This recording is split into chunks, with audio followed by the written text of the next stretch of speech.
This interview is disseminated on behalf of Rua Gold. Now, Rua is advancing a portfolio of high-grade gold projects in New Zealand. It controls ground in two of the country's most prolific districts. The Reefton Goldfields on the South Island, which historically produced more than 2 million ounces, and the Hauraki Goldfield on the North Island, home to some of New Zealand's highest-grade epithermal systems. Today I'm joined by the CEO and Director of Rua Gold, Robert Eckford. Welcome to the show. Nice to see you again, John. Good to be talking again. And we were just discussing off camera before a bit about how New Zealand is really blowing up, and there's been a glut of underinvestment there, but there's very few companies coming through. So it's exciting to be cracking this open. And so off the back of that kind of excitement that's happening around New Zealand and gold, and especially, you've recently announced a financing and subsequently upsized the non-brokered private placement. How do you plan to allocate the proceeds across exploration, studies, permitting, and corporate activities? Yeah, it was nice to see. I mean, $5,000 gold always helps, but it's nice to see the institutionals really come in behind this financing. I mean, we went out for 25 million. We had a pretty strong understanding of what the book would look like, but it far surpassed that. I mean, we had a book of over 55 million by the time we were trying to scale everyone back. And so really good supportive shareholder base that we've got coming into this. We've never traded below that $1.10 price that we raised at. We actually closed at $1.25 when we announced the deal. So it's been really well received in the market. And we are cashed up now to go out and execute on what our strategy is for the next 18 to 24 months. So we're going to be sending 90% of the money down to New Zealand and to advance our two projects there.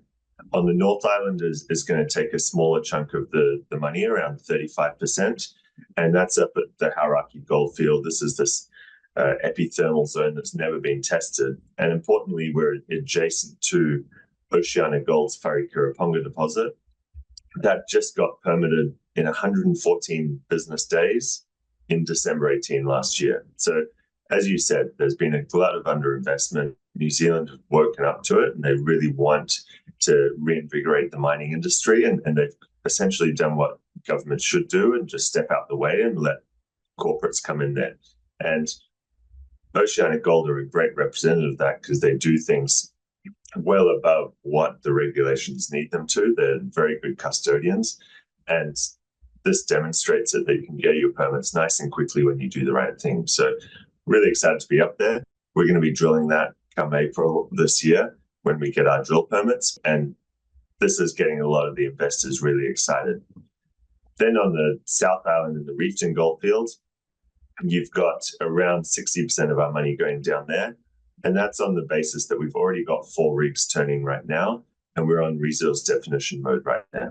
We've got this Auld Creek deposit within the Reefton Goldfield. We control the whole goldfield, except for a little sliver in the middle, but we've got this Auld Creek, which is proving out really continuous. It's really predictable, and we think we can build a starter mine there. So I'm not going to stand here and say this is going to be a tier 1 asset from day one. What we're actually looking to do is go as quickly as possible. We want to prove up 500,000 to 1 million ounces, go through the fast track process, which New Zealand has over all its peers, where you can get a mine permitted in 6 months, and actually take advantage of these cash flow of these high gold prices with a good cash flowing asset.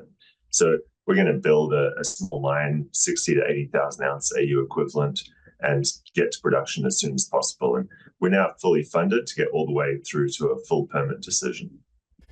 Exciting, very exciting time. So you mentioned that you've got 4 drill rigs spinning. You're producing some gold results there. So following the latest exploration update that you had from Auld Creek at the Gold Antimony project, could you summarize kind of the key results there and what do they indicate about the grade continuity, scale potential, and kind of next steps? Before we continue, be sure to subscribe to our channel and ring the bell to get notified about our latest videos.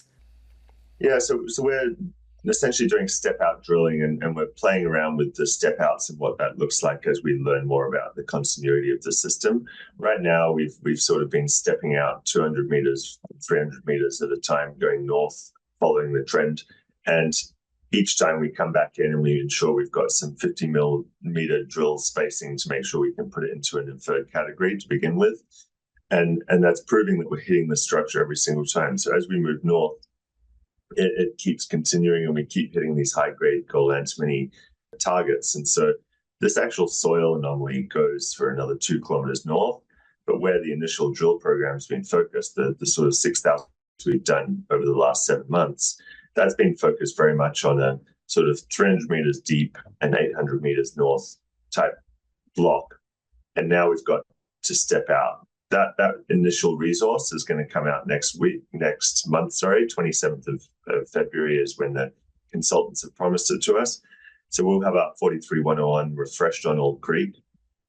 And our job is really to continually work with the consultants to understand how do we add ounces as economically as possible. And so it's going to be a lot more step outs through the balance of the year. So we'll maintain that cadence of drilling. We're going to come out with a starter resource in February. And it's really a tester to go into that fast track process. So to be a fast track project, it's 2 steps. You first have to apply to be a fast track project. And that means that there's regional benefits, you're creating jobs, it's foreign investment, all of the things we're going to be ticking the boxes on. And then the step 2, and what's much more important to the company, is going to be the resource at the end of the year that's going to feed into a PFS, that's going to feed into our mine permit application.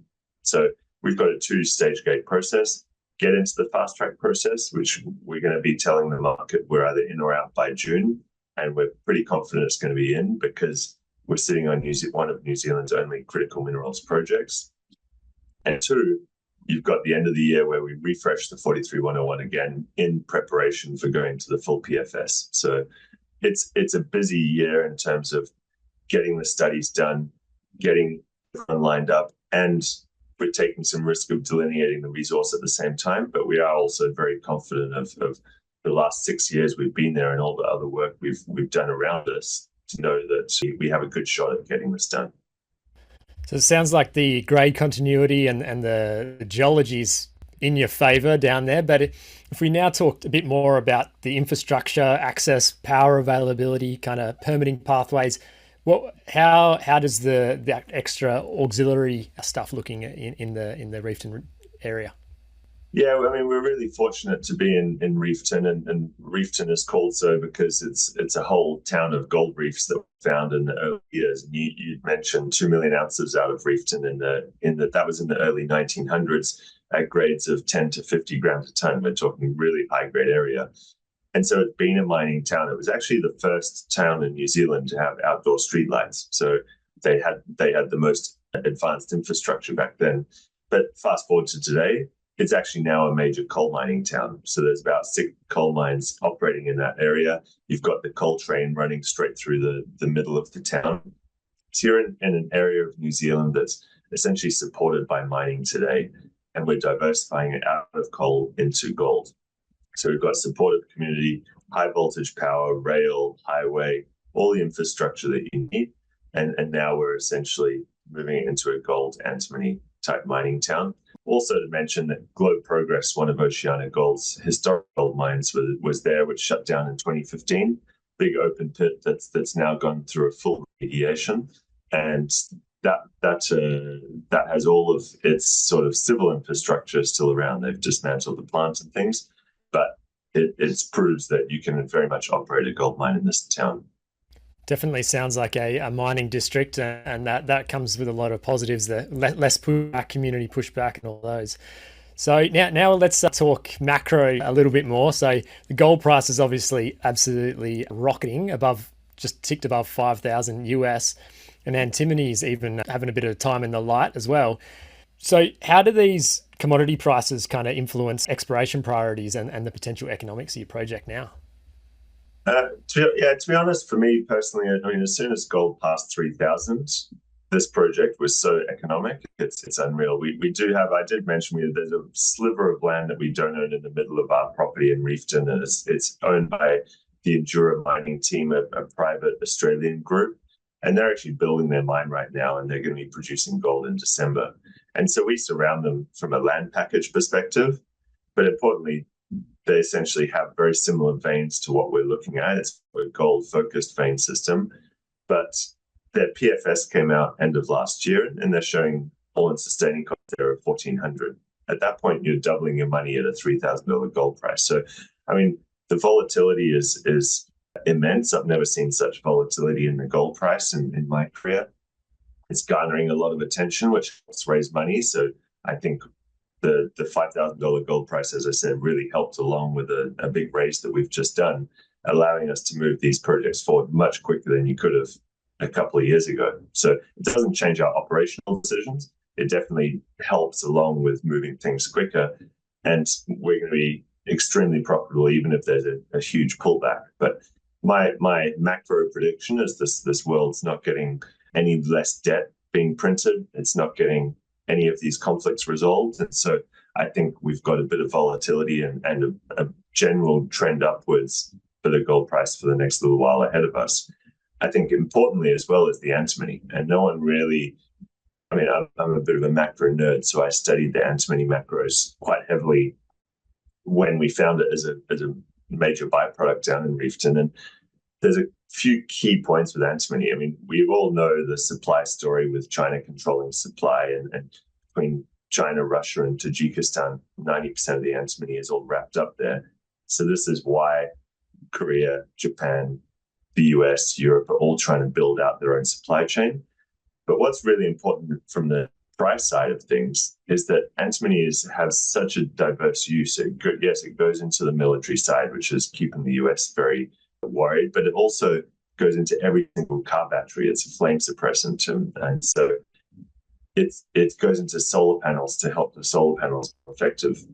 So it's got a very vast range of use, but it's a very small component in each one. So when you take the price that it's done going from $5,000 to $50,000 a ton, the actual end user price that you're passing on to the consumer is very little because the component's so small. So it's very price inelastic, and you don't see a demand drop off when these prices run. So I think it's here, and I think it's up around that $50,000 a ton for a long time. So I think it's a really good byproduct to be having as we're going into this construction phase. Definitely, yeah. It sounds a lot like the tungsten, where you don't need a lot of it, but it's necessary part. Without it, it doesn't work. Yeah, so good position to be in, having that as a byproduct. So, I mean, you've more or less answered this last question, but I'll let you give a bit more of a pitch. What do you believe makes Rua Gold a compelling investment opportunity today, and where do you think that the market may be underappreciating the company's value? Yeah, I mean, it really does have something for everyone. And I think I've talked enough about the South Island asset. You've got a path to cash flow, which is really important in this current type of environment. And you're not just going to sit here as an explorer for 5 years and poke holes in and wait for someone to come in to take you out. You've got a path to cash flow. You've got a group that's done it before, that's built mines. We're not scared about it. It's a small bite-sized type CapEx project. So that's really attractive on the South Island. We haven't talked much about the North Island, but that's getting a lot of investors extremely excited. This is an undrilled epithermal, and it's more the geos, the guys that like that exploration story. This is a huge opportunity for the company. I think it's garnering zero value right now in market cap, where we're about to start drilling in a couple months' time. And we've got the geo that actually discovered Wharekirauponga just south of us. And so we've already been there on ground for the last 2 years. We've done a huge amount of surface work. We've done all the precursors to drilling that a geo needs to do. But our geo that's doing it actually discovered Wharekirauponga. So it's not like we're just doing a neurology play. We've got the same team that found 1.5 million ounces at 18 grams just south of us, now working 3 kilometers north on the next anomaly on trend. So this one has huge potential upside, and I'm really excited about the drills. And I mean, we're cashed up now, so I don't need to watch the share price every day. But when the drills hit there in April, it's going to be a very exciting time, and we're going to get a lot of froth in the market from it. Sounds like you got frothing geos and potentially a frothy market as well. All right, but yeah, fantastic. Thanks for coming on again, Rob, and I look forward to another update soon, especially once that the drill starts turning up on the North Island as well. Perfect. Thanks very much, John. Thanks, Rob.